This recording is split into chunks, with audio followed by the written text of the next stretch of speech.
오늘은 하나님을 존중히 여기는 자라는 제목으로 말씀을 전하겠습니다.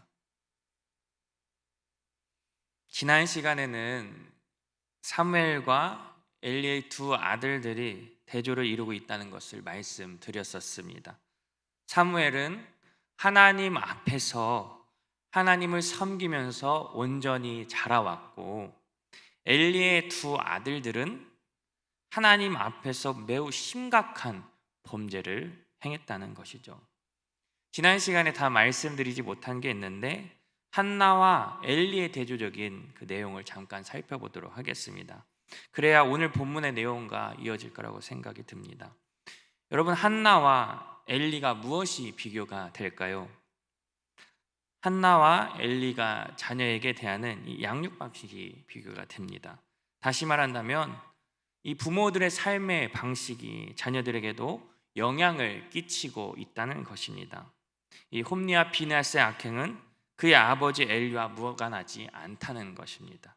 마찬가지 사무엘도 여호와와 사람들에게 은총을 받고 이 성장하는 과정이 한나와 무관하지 않다는 것이죠. 한나는 사무엘에게 해마다 작은 겉옷을 만들어 줬다고 했습니다. 1년에 한 번 정도 보고 매일 볼 수 없기 때문에 이 사무엘이 자라가는 그 모습을 예측해 보면서 옷을 지어야 했다는 거죠.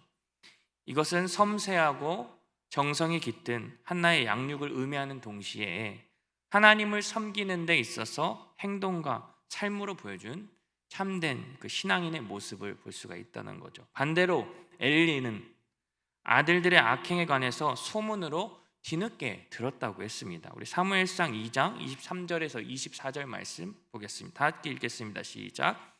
그들에게 이르되 너희가 어찌하여 이런 일을 하느냐? 내가 너희 악행을 이 모든 백성에게서 듣노라. 내 아들들아, 그리하지 말라. 내게 들리는 소문이 좋지 아니하니라.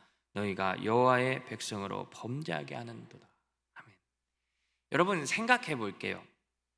엘리의 직분이 제사장이고 그의 아들들도 아버지 밑에서 그 제사 업무를 배워왔었다는 거죠.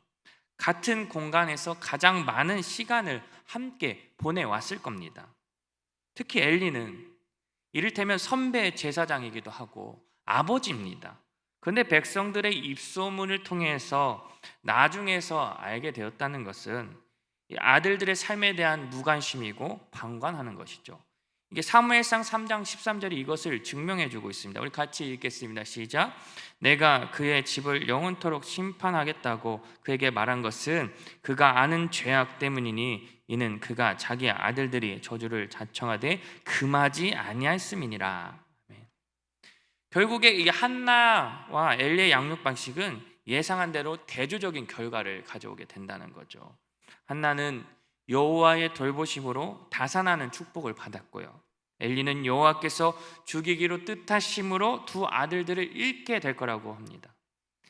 여러분, 이렇게 비참한 결과가 과연 엘리의 두 아들들, 이 홈리와 비나스만의 죄 때문일까요?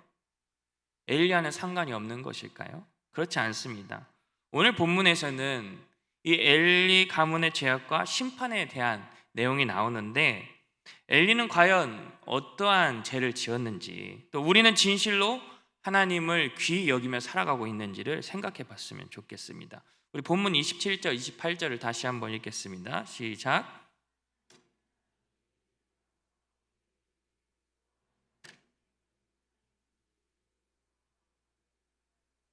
내가 그들에게 나타나지 아니하였느냐?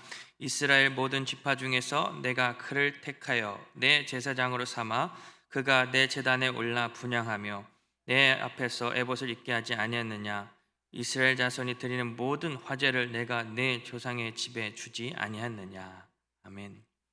하나님의 사람이 등장하게 됩니다. 이것은 하나님께 속한 사람, 하나님을 대신하는 사람, 하나님을 위한 사람 등의 의미를 담고 있습니다. 그러니까 하나님의 말씀을 대언하는 선지자로도 볼 수 있겠죠. 아무튼 중요한 것은 엘리는 이 성전의 제사장으로서 직접 신탁을 받아서 전해줘야 하는 그런 입장인데, 반대로 여호와의 말씀을 듣기에 누군가가 와서 전해져야 하는 상황이 되었다는 거죠. 이것은 엘리가 이미 하나님의 음성을 들을 능력을 상실했다는 것을 암시해주고 있다는 거죠. 그것도 경고와 심판의 대상이 되고 있다는 겁니다. 더불어 하나님께서는 레위 지파 중 특별히 제사장직을 수행했던 아론의 계열이 이제까지 누려왔던 특권을 먼저 말씀합니다. 이것은 하나님의 무조건적이고 특별한 선택으로서 다른 레위 사람들과 구별내서 회막 가장 앞에서 섬기는 일, 즉 여호와의 제단에 올라가고 분향하고 에봇을 입을 수 있었다는 거죠. 다시 말한다면 출애굽 이후에 지금까지 하나님께서는 이 아론의 후손인 엘리 집안이 성전에서 섬길 수 있는 그런 축복을 주셨는데, 엘리의 행동은 하나님의 축복과 은혜를 무시하고 하나님께서 주신 사명을 경히 여기고 말았다는 겁니다. 하나님께서 베푸신 은혜를 분명하게 받았음에도 불구하고 그 은혜를 죄로 갚아버렸다는 것이죠. 가끔 담임 목사님의 기도를 유심히 들어보면 이런 기도 문구가 있어요. 은혜를 죄로 갚지 않게 해달라는 기도입니다. 이 기도가 어떤 의미일까요? 제가 말씀을 준비하면서 생각해 보니까 저에게 있어서는 가슴이 철렁한 기도였어요. 죄된 나를 자녀 삼아 주시고 생명 주시고 축복해 주시고 지금까지 인도하신 은혜가 너무나도 큰데, 하나님께서 베푸신 은혜가 많은데 내 남은 인생, 내 맡은 사명과 사역을 하나님께 영광 돌리면서 살아가는, 그게 마땅한 것인데 하나님의 은혜를 망각하고 그 은혜를 내가 잘나서 얻은 것이라고 착각하고 주님 안에서 자유를 누리는 것이 아니라 세상에서 자유를 누리면서 죄를 짓고 그 주신 은혜를 죄로 쌓고 죄로 갚고 있진 않았는지 생각하게 되더라고요. 그렇습니다, 여러분. 주님께서 우리에게 베풀어 주신 은혜와 맡겨주신 그 사명이 있는데, 우리는 과연 그 하나님의 은혜를 은혜로 알고 또 은혜를 갚으면서 살아가고 있습니까? 아니면 은혜를 저버리고 오히려 하나님을 멀리하고 하나님을 떠나서 하나님의 뜻이 아님에도 불구하고 마치 내 뜻이 하나님 뜻처럼, 하나님 뜻인 것처럼 내 마음대로 살아가고 있진 않았는지 돌이켜보시기를 바랍니다. 이제 29절에서 39절을 볼 텐데요, 엘리가 하나님의 은혜를 죄로 갚아버린 일들이 구체적으로 나오고 있습니다. 엘리는 과연 어떠한 죄를 지었을까요? 우리 29절 먼저 읽겠습니다. 시작. 너희는 어찌하여 내가 내 처소에서 명령한 내 제물과 예물을 밟으며 내 아들들을 내 백성 이스라엘이 드리는 가장 좋은 것으로 너희들을 살찌게 하느냐. 엘리의 죄는 첫째로 하나님의 제물과 예물을 밟은 것인데, 이것은 두 아들만의 죄가 아님을 본문에서 드러나고 있어요. 이 밟다란 말이 짓밟다, 이 뒤로 차내다라는 의미로 복수 형태로 쓰여졌다는 거죠. 그래서 본문에서 이 너희라는 말은 홈리와 비느하스뿐만 아니라 엘리를 포함하고 있고요, 엘리는 자기 아들들이 가장 좋은 부와 희생물을 차지하도록 허용했고 두 아들들만 몰래 지었던 죄가 아니라는 거죠. 이 사무엘상 4장에 보면은 엘리가 죽게 되는 그 과정이 나오는데, 그의 몸이 비대하고 둔에 넘어져 죽는 장면과 연결해 볼 수 있다는 거죠. 즉 엘리가 너무 뚱뚱해서 과체중돼서 엘리의 비대함이 이 불법적으로 하나님의 제물을 갈취해서 생겨났다고 추측해 볼 수도 있는 거죠. 여러분, 물만 먹고 살이 찌지는 않잖아요. 엘리가 살이 찌는데 다 이유가 있지 않았을까요? 아무튼 살이 쪄서 이 비대해진 것은 물론이고 하나님께 바치는 것을 가로채고 그것도 바치기 전에 제물 중에 좋은 것을 먼저 취했던 이 두 아들들의 행동을 방관하면서 하나님의 말씀을 버리고 없인 여겼다는 겁니다. 이 발로 차다, 아까 밟다라고 하는 이 단어가 어휘가 동일하게 사용된 용례가 있습니다. 우리 신명기 32장 15절 읽겠습니다. 시작. 그런데 여수론이 기름짐에 발로 찼도다. 내가 살찌고 비대하고 윤택함에 자기를 지으신 하나님을 버리고 자기를 구원하신 반석을 없인 여겼도다. 아멘. 여수론은 하나님과의 그 언약 계약 관계를 깨뜨리고 자기를 살찌운 것처럼 엘리도 선택받은 자의 그 사명을 망각하고 자기만 살찌는데 몰두했다는 거죠. 둘째로 엘리에제는 하나님보다 아들들을 더 중히 여겼습니다. 반복해서 말씀드리지만 엘리는 하나님을 섬기는 것보다 자신의 아들들을 더 중요시 여겼다는 거죠. 그러니까 아들들이 제사를 잘못 드릴 때 그런 행동들을 막거나 징계하지 않고 그저 훈계하는 데만 그쳤다는 거죠. 어떤 제사장 집안으로서 아들들의 체면과 혹은 안위를 하나님의 그 거룩성보다 더욱 중요하게 여기고 만 겁니다. 그래서 30절에 보면은 하나님께서 아론에게 하신 영원한 언약을 깨뜨리시겠다는 말씀이 있습니다. 우리 30절 같이 읽겠습니다. 시작.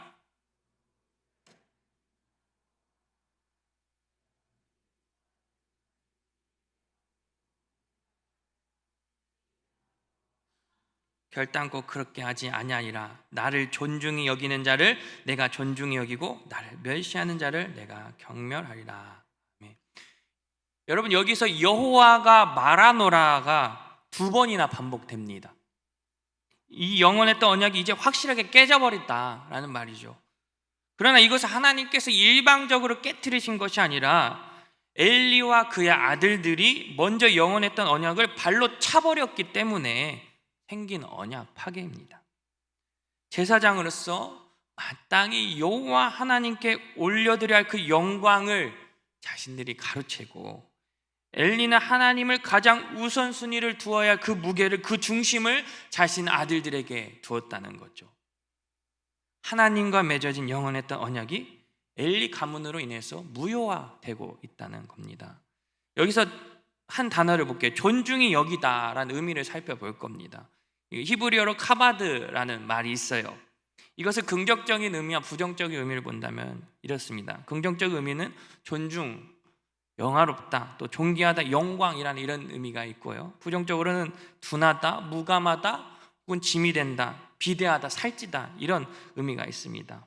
그러니까 29절의 중히 여기다와 이 30절의 존중히 여기다는 동일한 어원이 된다는 거죠. 그러니까 프로방이라는 학자에 따르면은 이 히브리의 동사 어그니든 아까 말씀드렸던 이 카바드에 대한 이 단어가 이 사무엘상 1장과 7장까지 이렇게 나타난다고 합니다. 이 카바드라는 이 글자가 그냥 씌어진 게 아니라는 거죠. 한번 쓰여진 예를 한번 보도록 하겠습니다. 사무엘상 4장 18절 말씀 읽겠습니다. 시작. 하나님의 괴를 말할 때 엘리가 자기 의자에서 뒤로 넘어져 문 곁에서 목이 부러져 죽었으니 나이가 많고 비대한 까닭이라. 그가 이스라엘의 사사가 된 지 40년이었더라. 여기서 비대한이란 뜻이 아까 그 카바드, 이제 카베드라고도 있는데 앞에 30절에 나온 존중이 여기다 의미와 동사 어근이 같아요. 그래서 이렇게 우리가 생각해 볼 수가 있습니다. 이 말을 보면은 하나님보다 자식을 더 존중한 혹은 자식을 더 무겁게 생각한 엘리는 결국 자신의 무게를 못 이겨 죽고 말았다는 거죠. 아까 뚱뚱하다, 비대하다 이것도 카바드라고 했잖아요. 이렇게 단어가 연결된다는 거죠. 또 한번 보겠습니다. 사무엘상 4장 19절 22절 말씀도 우리 같이 읽도록 하겠습니다. 시작.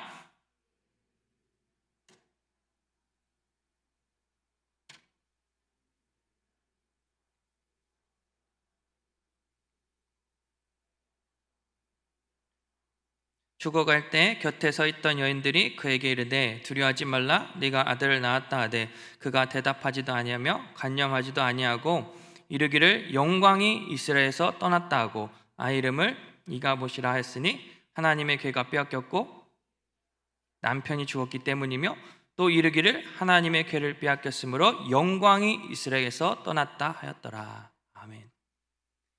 여기도 히브리어 어근이 카바드라는 게 3번이 반복해서 나옵니다. 영광, 또 이가봇 영광. 임신해서 이 만삭이 된 엘리의 며느리가 법궤가 빼앗기고 남편과 이 시아버지가 죽었다는 슬픈 소식을 듣고 이 난상 가운데 죽어가면서 영광이 이스라엘에서 떠났다는 거죠. 그리고는 아이의 이름을 이가봇이라고 짓고 죽게 됩니다. 이가봇이란 말이 영광이 없다 혹은 영광이 어디에 있는가라는 의미가 되죠. 그러니까 엘리의 며느리는 하나님께 영광을 돌리지 않는 가정이나 국가는 결국 모든 영광을 잃어버릴 수밖에 없다는 것을 고백적으로 선언하면서 죽게 된 거죠. 마지막으로 한 구절 더 보겠습니다. 우리 사무엘상 6장 5절에서 6절 말씀 보겠습니다. 시작. 그러므로 너희는 너희의 독한 종기의 형상과 땅을 해롭게 하는 쥐의 형상을 만들어 영광을 돌리라. 그가 혹 그의 손을 너희 땅에서 가볍게 하실까 하노라. 애굽인과 바로가 그들의 마음을 완악하게 한 것 같이 어찌하여 너희가 너희의 마음을 완악하게 하겠느냐. 그가 그들 중에서 재앙을 내린 후에 그들이 백성을 가게 함으로 백성이 떠나지 아니하였느냐. 아멘. 여기서 영광이라는 단어가 완악한 단어가 있습니다. 이 구절은 블레셋 사람들이 이제 번개로 인해서 재앙이 일어나자 한 이야기죠. 그들은 이렇게 말하지. 이스라엘 신께 무게를 돌리라. 그리하면 재앙이 가벼워질 것이다. 이전에 애굽인들은 자신들의 마음을 무겁게 함으로 심판을 받았다라고 하는 거죠. 그러니까 블레셋 사람들은 비록 이방인이었지만 이 애굽인의 그 교훈을 기억하고 있었고 하나님을 무겁게 여기는 것, 그게 곧 살 길임을 깨달았다는 거죠. 같은 말이지만 다르게 표현한다면 이렇습니다. 그러니까 하나님을 가볍게 여겨서 하나님을 멸시하면 하나님의 심판은 무거워지고, 반대로 하나님을 존중히 여겨서 하나님께 영광을 돌리면 심판이 가벼워진다는 공식이 되는 거죠.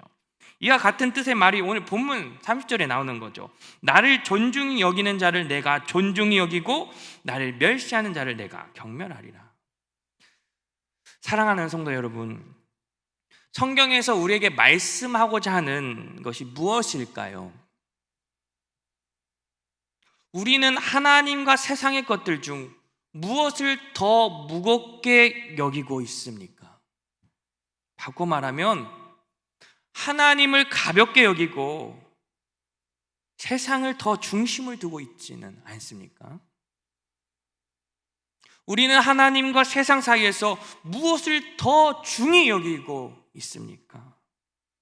우리의 삶과 인생에서 무엇이 더 중요하고 무엇을 중심으로 살아가고 있습니까? 쉽게 대답할 수가 없어요. 내가 갖고 있는 것들, 내게 주어진 것들, 내가 바라보는 것들, 내가 이루어내는 것들이 많기 때문이죠. 그것이 어떤 물질이 될 수도 있고요, 지위가 될 수 있고, 자녀가 될 수 있고, 직장이 될 수 있고, 사업이 될 수 있고, 성공과 성취가 될 수 있고요, 나의 미래가 될 수 있으니까요.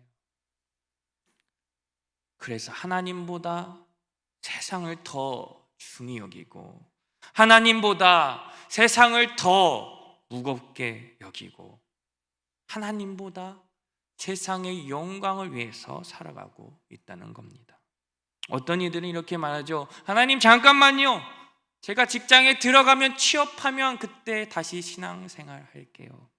사업이 조금 잘 되면, 좀 풀리면 교회 나갈게요. 직장에서 적응하면, 자녀들이 결혼하면, 몸이 좀 건강해지면 예배에 나올게요.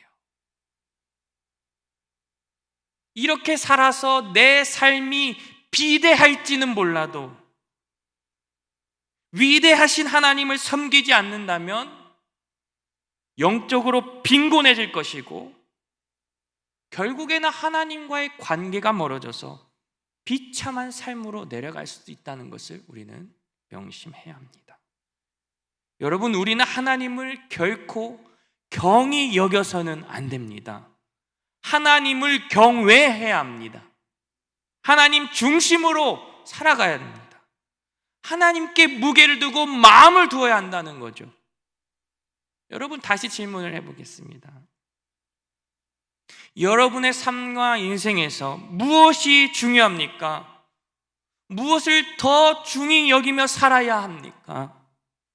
여러분 삶 가운데 누구를 모시면서 살아가길 원하십니까? 하나님이요, 하나님이십니다. 예수 그리스도이십니다. 이 고백이 우리 모두의 고백이 되기를 바랍니다. 다시 30절 보겠습니다. 나를 존중히 여기는 자를 내가 존중히 여기고를 보면은 이 하나님을 최우선으로 존중했던 한나를 떠올리게 됩니다. 한나는 무게의 중심을 잘 잡았어요. 결국 하나님으로부터 존중이 여김을 받았다는 것이죠. 우리 사무엘상 1장 24절 말씀 보겠습니다. 시작.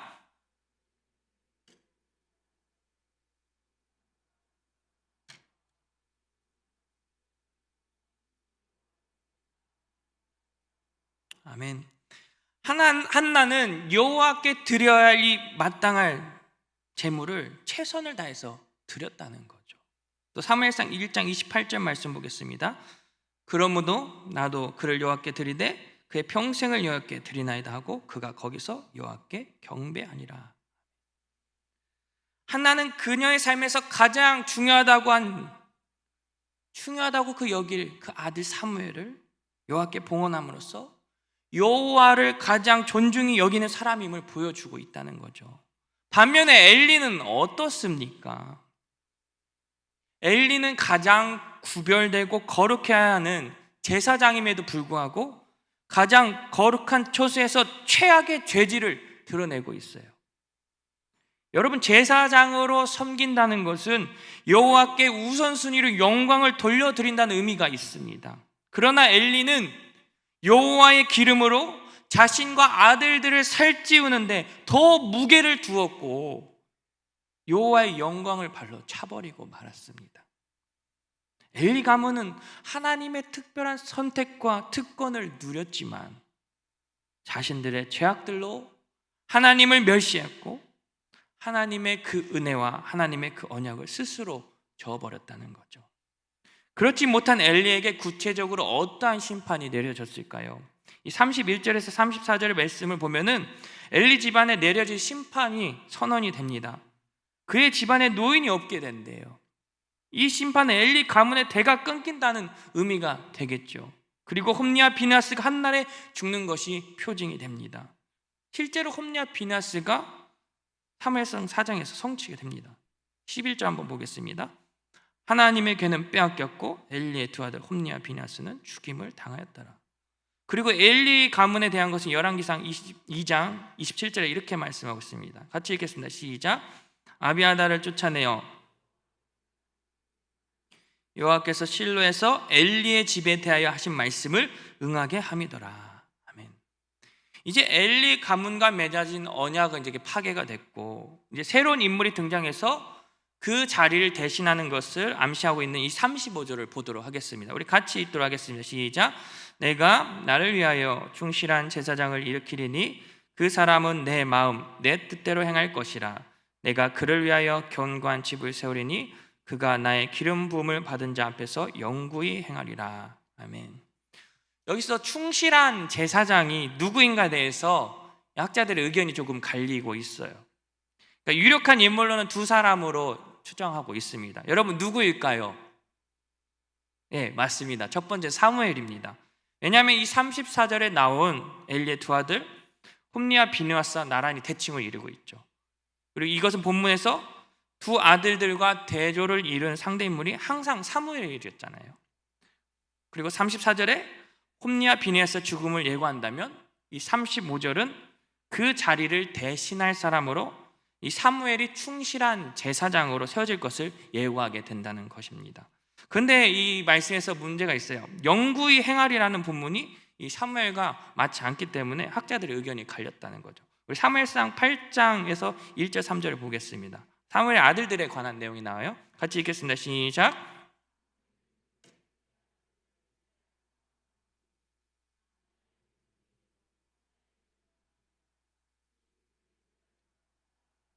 그의 아들들이 자기 아버지의 행위를 따르지 아니하고 이익을 따라 뇌물을 받고 판결을 굽게 하니라. 아멘.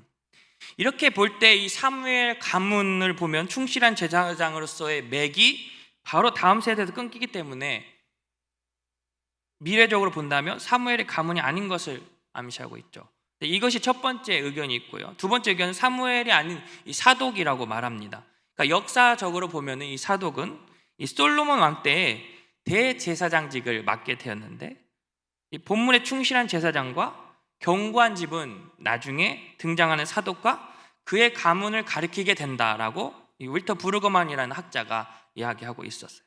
이렇게 볼 때 본문 36절에 이 엘리 집에 남은 사람은 이 사울의 칼에 유일하게 도망해서 살아났던 아비아달에 대한 암시로 학자들은 또 말하기도 합니다. 아비아달은 다윗의 신뢰를 받았던 제사장이었지만 이 아도니아 반역 사건 때 다윗을 떠나서 그 반란에 동참하게 되죠. 하지만 사독은 끝까지 다윗의 편을 지켰고, 후에 솔로몬이 왕에 오르자 아비아달은 해임이 되고 이 대제사장직에 사독이 임명하게 되는데, 이 아비아달은 엘리 가문의 마지막 후손이었다는 거죠. 아까 우리 말씀 봤죠? 열왕기상 2장 27절을 읽어서 우리는 확인할 수 있었다는 겁니다. 그러니까 결론적으로 이 35절의 충실한 제사장을 미래적으로 본다면 이 사독과 그의 후손들을 볼 수 있고요, 기름 부음 받은 자는 다윗과 그의 후손들이 되는 거죠. 그리고 현재 본문으로 우리가 본다면, 문맥상으로 보면 당연히 사무엘로 보는 것이 자연스럽다는 겁니다. 또 35절에 한 가지 더 우리가 눈여겨볼 것이 있습니다. 그러니까 엘리 가문을 대신하게 될 이 충실한 제사장에 대한 언급이 이 단순의 한 가정에 대한 심판의 차원을 넘어선다는 거죠. 그것은 곧 제사장의 타락으로 인해서 부패된 여호와의 제사 회복을 의미한다는 겁니다. 내가 그를 위하여 견고한 집을 세우리니, 이거 표현을 한번 보도록 하겠습니다. 이것은 다윗 왕가에 주어진 약속이 있어요. 사무엘하 7장 11절 말씀 읽겠습니다. 시작. 전에 내가 사사에게 명령하여 내 백성 이스라엘을 다스리는 때와 같지 아니하게 하고 너를 모든 원수에게서 벗어나 편히 쉬게 하리라. 여호와가 또 내게 이르노니 여호와가 너를 위하여 집을 짓고, 이 말씀이 생각나게 하는 거죠. 그러므로 우리가 사무엘서 우리가 초반을 벌써 1장, 2장 이렇게 살펴봤는데요, 여러 가지 면에서 암울한 분위기가 있잖아요. 하지만 하나님께서는 계속해서 하나님의 나라를 위해서 하나님의 뜻을 이루어 가시면서 일하고 계신다는 사실을 우리는 깨달아야 합니다. 여러분 보세요.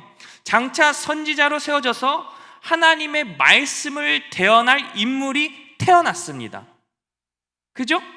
그리고 충실한 제사장을 통해서 이스라엘의 예배 회복이 예고되고 있는 것입니다. 그리고 백성을 공과 의로서 왕의 도래를 내다보고 있는 거죠. 더 나아간다면 예수 그리스도께서 자신이 드린 이 완전한 제사로 말미암아 예표했던 이 희생 제사를 폐하여 완성시키셨고, 영원한 대제사장이 되어서 완전한 속죄를 이루셨다는 이 점에서 말씀을 성취하시고 이루어졌다는 것을 또한 우리가 깨달을 수 있는 겁니다. 마무리 맺겠습니다. 오늘은 엘리와 또 엘리의 두 아들들의 말씀을 봤는데요, 이 엘리와 이 홈리와 비느하스의 마음속에, 그의 삶에는 무엇이 차지하고 있었을까요? 하나님보다 다른 것을 더 사랑하는 마음, 다른 것에 더 무게를 두었습니다. 하나님보다 자식을 더 사랑하는 마음, 자식들을 더 존중히 여겼어요. 하나님보다 자신의 욕심과 욕망으로 채우려는 마음, 하나님의 그 율례와 법도를 가볍게 여겼다는 거죠. 하나님께서 베풀어 주신 은혜와 맡겨진 직분과 그 사명은 뒤로 한 채 하나님과 상관없는 오로지 자신들만을 위한 삶으로, 그들만의 중심으로, 인간 중심으로 살았다는 것이죠. 오늘 말씀을 비춰보면서 우리의 마음속에 주님을 모시고 주님을 더 사랑했으면 좋겠습니다.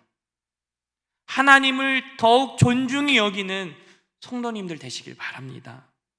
그리고 하나님 앞에서 충실한 예배자로 남아서 하나님께 쓰임받고 이 무뎌져 가는 이 세상 속에서 우리 예배가 회복되고 교회가 다시 살아나고 이 나라가 다시 부흥되기를 간절히 바랍니다. 아멘. 우리 찬양하고 우리 기도하도록 하겠습니다.